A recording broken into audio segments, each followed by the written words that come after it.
بسم الله الرحمن الرحيم كلنتي wanaagsan daawadayaal ku soo dhawaada waraysi gaar ah oo aynu la yeelanayno Sheekh Maxamed Macalin Abshir oo kamid ah culimada Soomaaliyeed gaar ahaan culimo shalay bayaan ka soo saartay filimka Arday oo qaybtiisii koowaad ay baahisay warbaahinta Bile Media. Sheekh Maxamed oo ku soo dhawaanaya marka hore. Ahlan wa sahlan wa marhaban bik. Dad badan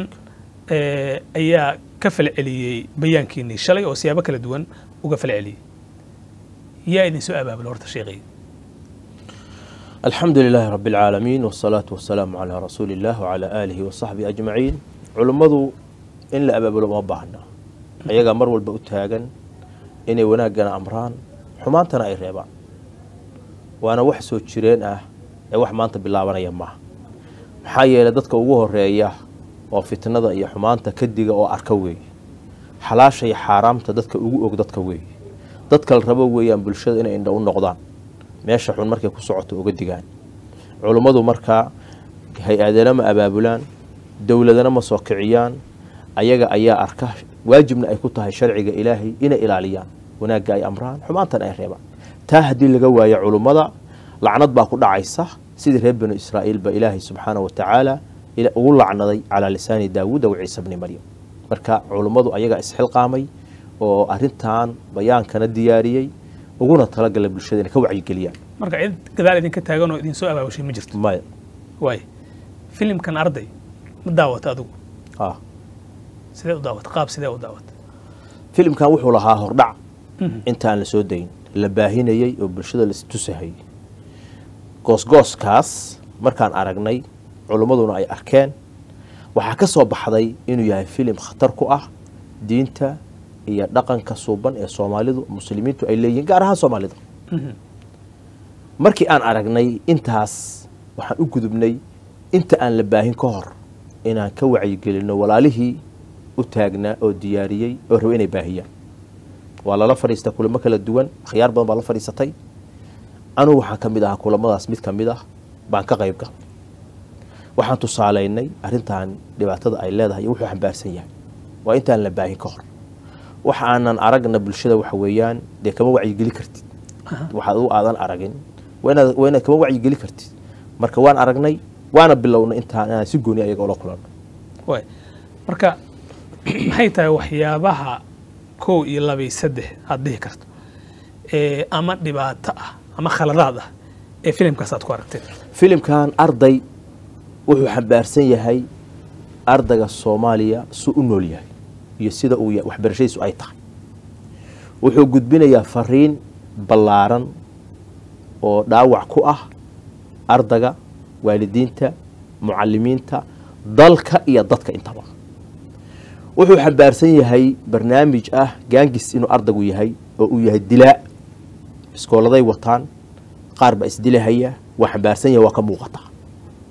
waa dhiiri gelinaya bal dhihi kara wuxuu xambaarsan yahay xishood darro kale oo ah akhlaaqiyaadkii oo la baabi'inayo oo ay tahay gabdho yar yar oo inta la kaxeeyo niman odayaal loo geynayo oo sigaar lagu dul shidanayo gacanta lala aadayo gabadhi ay xoogaa naxayso oo uu leeyahay intuu telefoon diro maxay tahay gabar yar oo aan diyaarsanayn baa soo go'day qof aan diyaarsanayn baa ay keenteen waxa la dhiiri gelinayaa fuxshiga xumaantii marka goosgooskaad ku aragteen ha wuxuu dhiiri gelinayaa oo kale ku jirta oo la dirirahayaa labiskii wanaagsanaa ee xijaabka ahaa iskuulada Soomaaliya lagu dhiganahayay waliba ardada matalahaya filimkan gabdhaha ah shaati bay wataan iskuulka ku dhiganahayaan iyo goono Soomaaliya wax ka jira ma taas wax ka jira ma astur la'aan ba ka muuqata waxa ka muuqata labis aan ba jirin oo dalkiiba aan ka jirin oo aan wax isticmaalaba jirin ayuu waxa weeyaan uu faafinaya baarinaya waxa ka muuqata been abuur wuxuu soo qaadanaya gabar yar oo waxa weeyaan hooyo waalidkeed cunno u keenayso oo oranaysa cunnada aan uma rabo ku caasinaysa wuxuu dhiiri gelinayaa xuquuqnimada waalidka la caasiya ah waxa ka muuqata oo kale waxa weeyaan in ikhtilaat gabdhihi iyo wiilashii inta hal meel iskugu keeno oo isku darmaan meelaha qaarkood ay waxa weeyaan isla heesahayaan oo heestii ay u furan tahay oo qaarkood isruuxahayaan ayaa ka muuqata waxaas marka la isku daro haday tahay heesii hadday tahay wax weeye daroogadii, hadday tahay dilkii ka muuqday, hadday tahay anshaxumo kale oo hadallada xaggeeda ku saabsan, kulligood mid kaste bidaatiha sida ay u taagan tahay bay u tahay shay xun oo xaaraam ah. wax ardadeenna iyo mujtamaceenna iyo madaarista Soomaaliya ka jirana ma ahan. waa dhici kartaa afraad ma diidayna marnaba, culummadu marnaba ma diidahayaan iskuullada ardada dhigta qaar ka mid ah in laga yaabo inay taambuu iyo xashiish isticmaalaan, in laga yaabo dhaqan xumo inay jirto, laakiin maxay ka dhan yihiin mujtamacii iskuullada dhiganaya kumanaanka ahaa malaayiinta ahaa maxay ka yihiin aqaliyo dadkaas ah.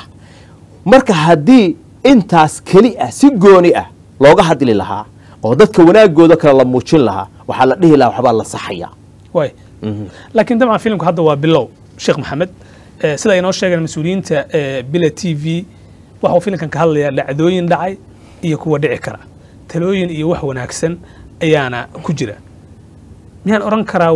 karnaa waa degdegteen oo waxay ahayd inaad tugtaan inta uu ka dhammaanayo?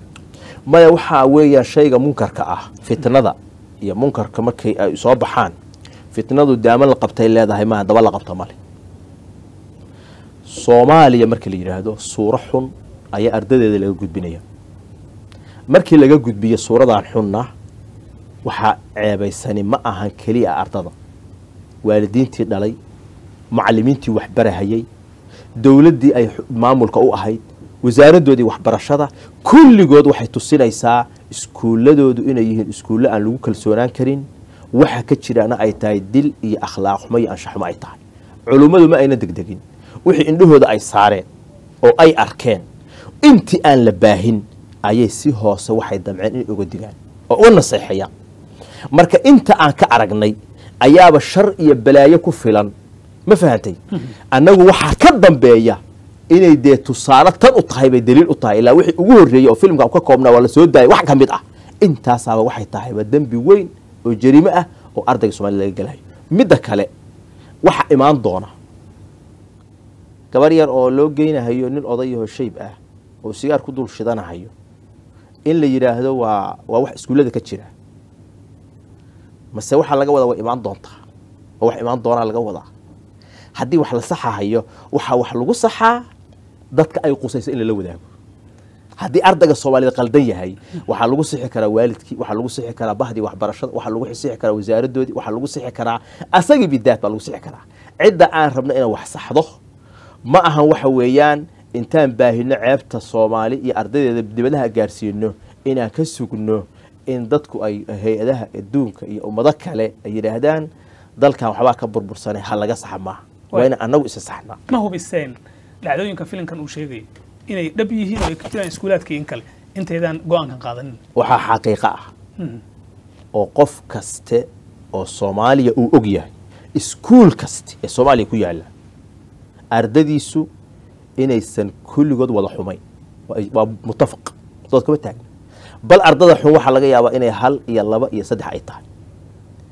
haddaan madrasa iskuul tagtid oo ku aragtay 200 oo arday inay dhiganayso oo 10 ka mid ah ay xun tahay oo xashiishka cabaan oo darogada isticmaalaan oo ay liitaan, 10ka filimka quseeya iyo waxa xun oo uga digaysid ma waxaa leedahay iskuulkan iyo ardadiisu kulli waxa weeyaa waa gaangis, waa mooryaan, waa dilaa, waa noocaas miyaa leedahay? cadaalad maaha. u fiirso waxaana waxa laga firiyaa naadir xugun ma leh, laakiin waa hubnaa iskuulladeena ilmaheena iyo ardadeena iyo dadkeena baa dhigta. bal dadka faafinaya oo arrinta u taagan wayse is ogeyn maahane ilmihii ayagu ay dhaleen ayay waxay ka gudbinahayaan inay gaangis yihiin oo xashiishka isticmaalaan. maxaa yeelay ayagu kuway dhaleen baa iskuullada wax ka dhigta oo dalkii ardadii ka mid ah. kuwii walaalihiis ay dhaleen baa dalkii jooga ka dhigta. marka waa weeye ilmihiisii buu ka gudbinahayaa. caawa haddii la yahay ilmahaagu waxa daroogay cunaana xataa hadday cunaan wuxuu isku dayahay inuu qariyo. way Sheekh Maxamed dhacdooyinka aad filimka sheegtay kuwa ka daran inay ka jiraan magaalada Muqdisho ma ogta? mise ma ogid? boqolaal kale oo filimkan inta uu xambaarsan yahay ka mid ah waa ka jiraan. laakiin arkaysan waan arag markaan aragna wax u daliil ah culummadu waxay ka hadleen daroogooyinka iyo baararka khamaarka iyo waxay ka hadleen dilalka iyo waxay ka hadleen akhlaaq xumada magaalada ku soo kordhaysa iyo anshax xumada. intaas oo muxaadaro oo mukhadiraad leh oo akhlaaq xumada leh oo dhaqan xumada leh ayaan khudabka jumcada weliba si caam ah ayagoo duuban oo maqal iyo muuqaal ah bay meel walba yaalaan weliba culimmadu waxay isku xilqaameen marar fara badan in ay si ay uga hortagaan khudbooyinka badan ay ku soo qaataan daroogada dhibaatada ay leedahay sida aan warbaahintu soo hor istaagteen oo aad filimka arday uga hadasheen waa duuban tahay waxaa duuban ayagoo maqal iyo muuqaala oo baraha bulshada meel walba yaala baa culimmadu waxay kaga hadleen oo ka wacyigeliyeen bulshada kuwa musalsalaha jira oo mataqaana muxaadaraad kooban oo aan uga hadalnay noocyadaas mana aha shalay mana aha sanadkan mana aha sanadkii hore sanadkii intaas oo jeer ayaan ka hadalnaa dhibaatada jirta waxaa ka mid oo arkaysay oo culimmadu ka hadleen oo hor istaagay oo bayaan ka soo saareen xeerkii jinsiga la oranahayay oo sidii la ogaa wadanka loogu dhibahayay ayaa culimmadu meel walba u istaageen in ay ka hortagaan kuwaas iyo kuwa ka daranbaba waxay culimmadu u taagan yihiin ilaahay subxaanahu wa tacaala ha u fududeeyo inay bulshada ka wacyigeliyaan waana waajib diini masaajidka aad khadiibka ka tahay dhismooyin aan ka fogeyn ayaa la sheegaa in dhacdooyinka aad sheegaysa ee mararka qaar akhlaaqda aan ku wanaagsanayn iyo waxyaabaha maanka dooriya lagu isticmaalo haddii beydka ilaahay aad khadiibka ka ahayd goobihii ku dhowaa wixii ka jiray aad wax ka qaban weysa sooma dhihi karno in aad inta tilaabo dheer soo qaadaan oo aad bayaan noocaana soo saartaan tuunka dadku idinka qabaan qaar waa dhab masjidka anuu khadiibka ka ahay mas-uuliyaddiisa anaa haya wixii ka jirana anaa wax laga weydiinaya soo maha meesha u dhow iyo meesha ka fog intaba oo isla magaaladii ama isla xaafadii ama isla degmadii ah munkarka ka jira iyo xumaanta lagu samaynayo waajibka diiniga ee culummada saaran oo aniga isaaran oo hebel saaran wax weeye inaan ka wacyigeliyo oo aan ka hadlo ma jiraa horta in munkar lagu sameeyo masjidka khadiibka ka tahay dhismooyin ku dhow dawlad iyo xugun iyo awood iyo ciidan soo xirahaya awooddaas anagu ma lihin waxaan leenahay inaan nirno war ilaahay ka baqa war waxaan waa lagu halaagsamayaan war waxaan waa aakhira la'aan ayaan leenahay si khaasa iyo si caam ahba ma fahamtay bulshada waa ka wacyigelinayna tan filmkan oo sidaad uga sheegteen oo kale waa intaas hadda aan ku weydiiyey ma uga sheegtay intaas oo jeer baa waxaan u tagnay kuwa naloo sheegay hoteelo iyo fanaadiq in ay laftigoodu waxyaalo aan munaasib ahayn sharciga aan ku fiicnayn oo caafimaadka u fiicnayn oo bulshada aan u fiicnayn ay isticmaalayaan baa inta u tagnay oo la fariisanay baan ka wacyigelinay oo kala hadalnay qaar ka midii waaba joojiyey laakiin meeshiina la kugu sheego munkar waajib diiniya waxaa nagu ah inta aan awoodno inaan la xiriirno mararka qaarkood qof baa waxaa la hadlaysaa is leedahay qofkan qof hebel hadduu la hadlo waxbuu ka bedeli karaa waxaa dhacda inaan xataa hebel intaan la hadalno aan idhahno war qofkaa ninkaa walaalkaa ah ama aad xiriirka leedihiin waxaa baa la sheegahayaa ma fahantay annaguna waxba kama ogin walaalow uga naseexee ma fahantay waajib diiniya weeye waayo annaga waxaan rabnaa inaan badbaadno ummadduna ay badbaado culimmadu way badan yihiin mana jirin go-aan midaysan oo culimmada oo dhan ay u dhan yihiin oo ay la soo saaray soo warkiinu qabiil noqon maayo culimmadan ku sheegayo looma dhan badhihi karnaa culimmadu markii wax yimaadaan culimmadu isku meel ma wada fadhiyaan isku khadna kuma wada jiraan isku aragtina isla markaas shaygu markuu yimaado waxaa laga yaabaa mid inuusan aragbaba uusan ogeynbaba midna markiiba munkarka uu ogaado intii marka habba isheli karta ayay waajib ku tahay oo isla jaan qaadi karto isfahmi karta inay ummadda ka wacyigeliyaan tusaale waxa wacaysa isu ku dhameeyo culimo badan muqdisho joogta boqolaal bay gaarayaan kubanaan bay gaarayaan qaar safar ay ku maqan yihiin qaar dana kale ku jiraan qaar waa mashquul qaar telefoon ma qaban qaar xaggay ahaayeen bulshada marka waxaa waajib ah in la helo jamac ka mida culummadii intay doonaan ba hala ekaade oo fardu kifaayada ka rida oo ka wacyigeliya bulshada ayib waxaa kaloo jirtaa culummadu munkarkan isaga hadda aan ka hadlayno culummo intay soo fadhiistaan odhanahaya waxaan iyo nuucaan ardayga soomaaliyeed baa sida tan ah oo run baa la sheegay yah ma aanan arag culummo la yaqaano oo waddanka laga yaqaano caana way dhogan yihiin haddii la waraysto ayagoo aan culummada kale laba hadlinbaba cilmiyan iyo aqoonta ay leeyihiin iyo taqwada ilaahay ku xambaaraysa inay yidhahdeen waxa sax ma marka waxaani ma ahan wax mataqaanaa culum caalim hebelna uu ogol yahay caalim hebelna uu diiday ma ahane waa wax culummadu aysan ogolayn intii u hadashaana culummada matasha mar walba oo waxa weeyaan u istaagta forex culumma u istaagtay wixii jinsi iyo qurunka culumma u istaagtay dhibaata markay timaado culumada qayb baa kacdo istaagta kuwa kale kuwaas unba u hadlay haddaynan ayaga xaggooda ka imaanin fatwo kale iyo wax kale mucaarada macnaheedu waxaa la dhihi karaa culumada Soomaaliyeed uma kala maqna shaygan inuu munkar yahay maanta marka waxaan dhihi karnaa Sheekh Maxamed Macalin Abshir iyo koox saaxiibadii oo culimo ah ayuu go'aankan u gaar yahay Soomaa maya qaar ka mid ah culumada Soomaaliyeed ee Muqdisho baabayaan soo saaray Soomaa hayde waxay matalayaan oo culumada Soomaaliyeed ku matalayaan shaygii la isla yaqaan uma baahnayn waxay u baahnayn shaygu markuu munkar yahay oo la isku waafaqsan yahay caalim kasta meesha uu joogo wuxuu jecel yahay caalim hebel inuu ka hadlo u istaago way Sheekh Maxamed dambiyada waaweyn waxa kamid ah in dhiigga qof muslim ah oo aan waxba galabsan la daadiyo waxaan ognahay in dilalku ay Muqdisho ka dhacaan ama shabaab ha geystaan ama ciidamada dawladda maxaa loo waayay inaad meel fagaara soo istaagtaan oo ka hadashaan dhibaatadaasi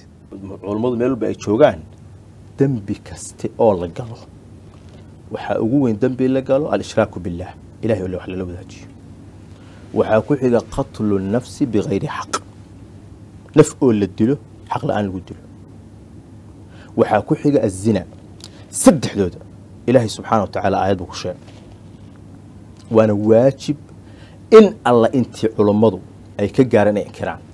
culimadu waxay ka hadlin karaan wax kaste oo munkar ah mid weyn iyo mid yar culimadu waxay u taagan yihiin inay inkiraan ama ha jooga mashriq ama ha jooga maghrib ama ha jooga meel kaste dilka waxa la yiraahdo dil kaste oo waxa weeyaan qofka muslimka ah xaq darro lagu dilaa adduunyadana cuquba ayuu ku leeyahay ilaahay agtiisana waa jarimo weyn mar kastana dilalka dhacaya waxa weeyaan waajib diiniyahay tahay in laga digo oo xaq darro lagu dilo qof muslima taasi marka waxay keenaysaa culimadu meel kasto ay joogaan uma kala saarna shaygan maadaama munkar uu yahay maantay oo la joogo iyo bari oo la joogo mid kasta iyo mowqifkiisa iyo munaasabtii u ah waajib bay ku tahay inay ka wacyigeliyaan bulshada nooc kasta oo munkarku yahay waxa ku soo haray kilibka hadda ka hadlay oo mawduucan ku jirno dilal baa ku jira dil baa ku jira waxa ku jira fiiri dhacdooyin dhacay anagu ma hayno cidda haysa cadaynteeda haysa ilmaha yarka oo biskoolaha dadka ku laynahaya oo la tababarahayo waa hadda iyo dil cusub oo ilmaha yarka iskuulka arday lagu tababarahayo inuu dadka laayo oo saantu biskoolada u qaado u yiraahdo biskooladan amaalkeedu waa in lagu dhifto ardayga kale ku leeyahay ma fahamtay ilmo aan ku dhameeyo yara oo biskoolada wata inay dadka magaalada ku dilaan aan ku dhameeyo arday barnaamijku arday weeye ciyaalka ciyaal weerar la yiraahdo iyo kuwa tuugada ah oo biskooladaha wata maaha wax filimka laga metelaya waxa laga metelaya ardayga iskuulkaaga dhiganaya wiilkaaga yarka aha ayaa waxa laga dhigahaya inuu dilaayahay ayaa laga dhigahaya dilka laftigiisa aan inkiranay tani ka mid tahay oo xaraamta oo aan la ogolayn waxa ku soo haray filimkan isaga ah oo hadda ay culimadu ka dhawaaqayaan dil buu xambaarsan yahay wuxuu xambaarsan yahay akhlaaq xumatii ugu dambeysay wuxuu xambaarsan yahay dumin la duminahayo qiyamkii iyo jiritaankii ummadan Soomaaliyeed wuxuu xambaarsan yahay adduunkii oo loo sheegayo Soomaaliya ardadeedu inay intii la soo burburkii ay tahay wax aan la fiirsan karin ee laga soo gaaray inay tahay waya isla arinta su'aashii hadda u dambeysay ayaan si dabagaliyaa dilalka la xiriirta marka aan ku celinayaa dilalku laba dhinac way ka dhacaan ama shabaab ha geystaan ama ciidanka dawladda ha geystaan inta culimadiina sida hadda aad isku soo urursateen oo kale aad u ballanteen oo aad warbaahinta soo istaagteen ma tiraahdeen carabkana ma ku dhufateen dhinacyada dilalka geysanaya oo ma la hadasheen mana sheegteen culayska ay leeyihiin anagu waxaan cambaaraynaynaa bulshadana la wadaagaynaa qof kastana leenahay dil kaste qof kasta ha geysto magac kasta ha ku geysto bigayri xaqin ah ilaahay subxaanahu wa tacaala hortiisa maalinta qiyaamaha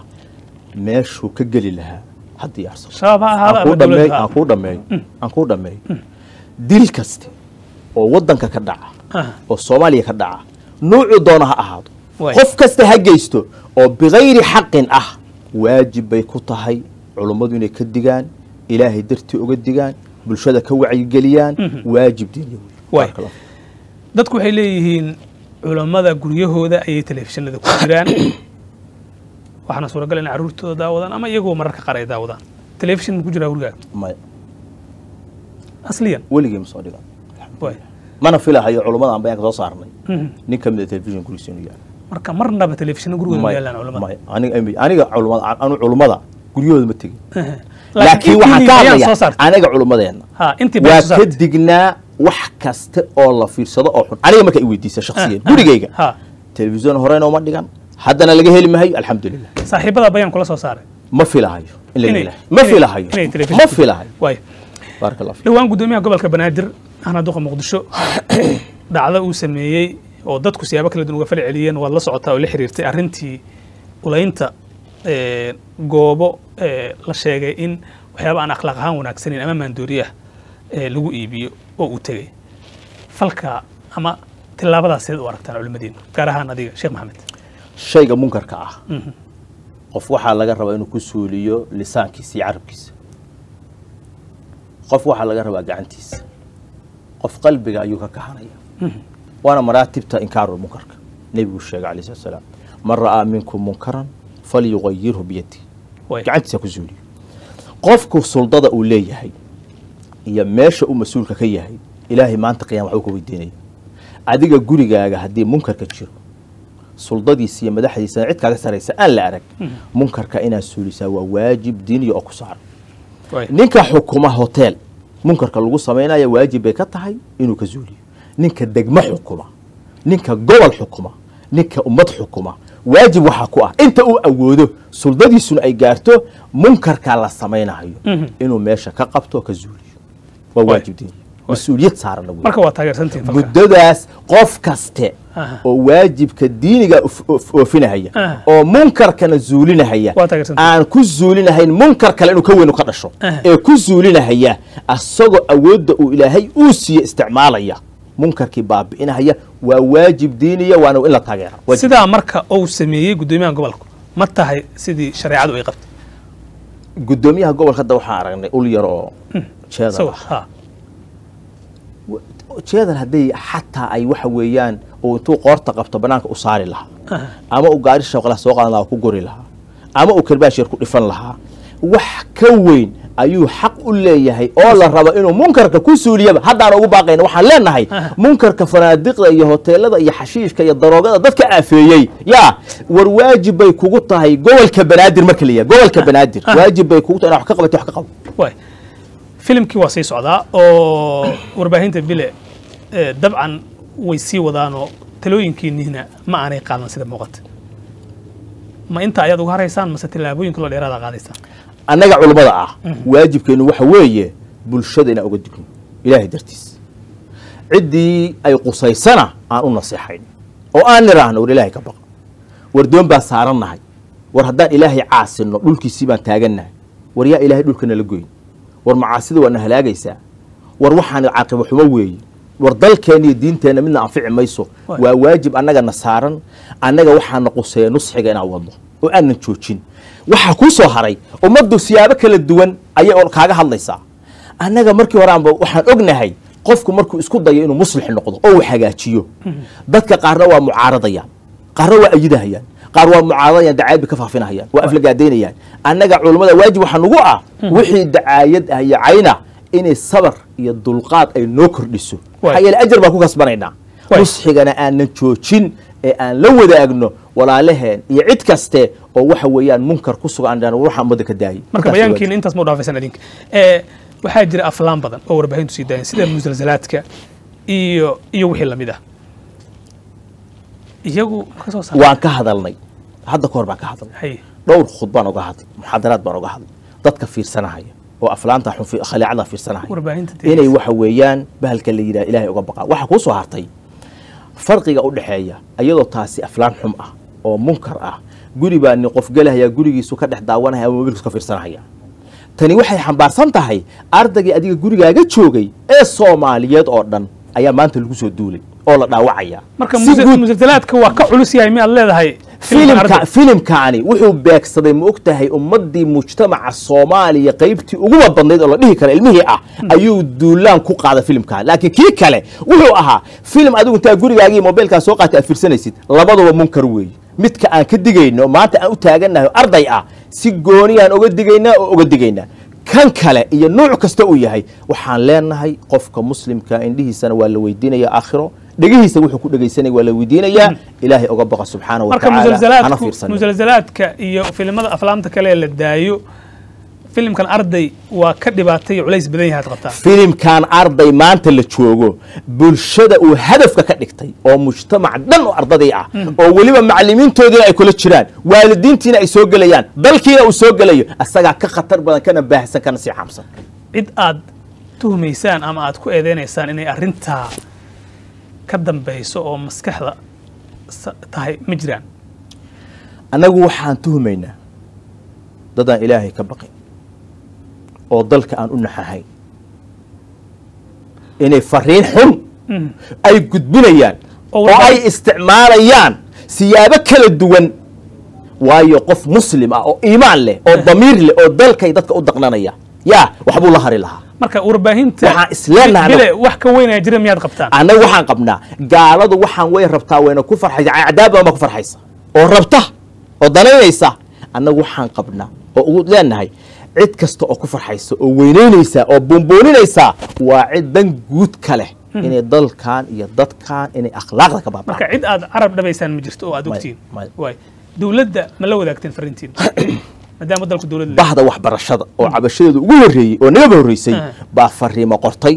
la wadaagtay wasaaradaha kala duwan maamulka gobolka Banaadir wasaaradda waxbarashada warfaafinta kulli way la wadaagtay annaguna waxa weeyaan bayaankeenu wasaaradda waqafta iyo arrimaha diinta wala bahda waxbarashada la wadaagtay kulligood waa la wadaag kelmadaada ugu dambaysa maxay tahay Sheekh Maxamed kelmadda ugu dambaysa waxa weeye culimada mid baan leeyahay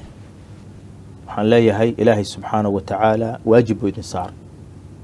inaad ummadda wixii munkara uga digtaan qof kastana awoodiisa iyo daacadiisa waajibkaas ha u istaago dadweynaha bulshada ah ee social media ku xiranna mid baan leeyahay waxa aad dhageysanaysaan oo aad daawanaysaan u bandhiga diinta ilaahay ka ilaashada dhagihiina iyo indhihiina waxa ilaahay subxaanahu wa ta'ala raali ka ahayn بعد الصحافة وحان ليه إلهي سبحانه وتعالى كعبصدا ومضان وغبقى وحا آباهي نيسان آخر ذينا إلى شدا كسب كعد كقاعدة نيسان هدي وحن أيه حرام بنقناهيا إلهي كعبصدا سبحانه وتعالى وح أمضه هرمركي ده وكشقيناهيا فافي أباهي دولة وحان ليه واجب إلهي دي صار نبي وحي عليه الصلاة والسلام ما من عبد يسترعيه الله رعية يموت يوم يموت وهو غاش لرعيته إلا حرم الله عليه الجنة ومدي أدور دارتين ومسؤولية أهيسين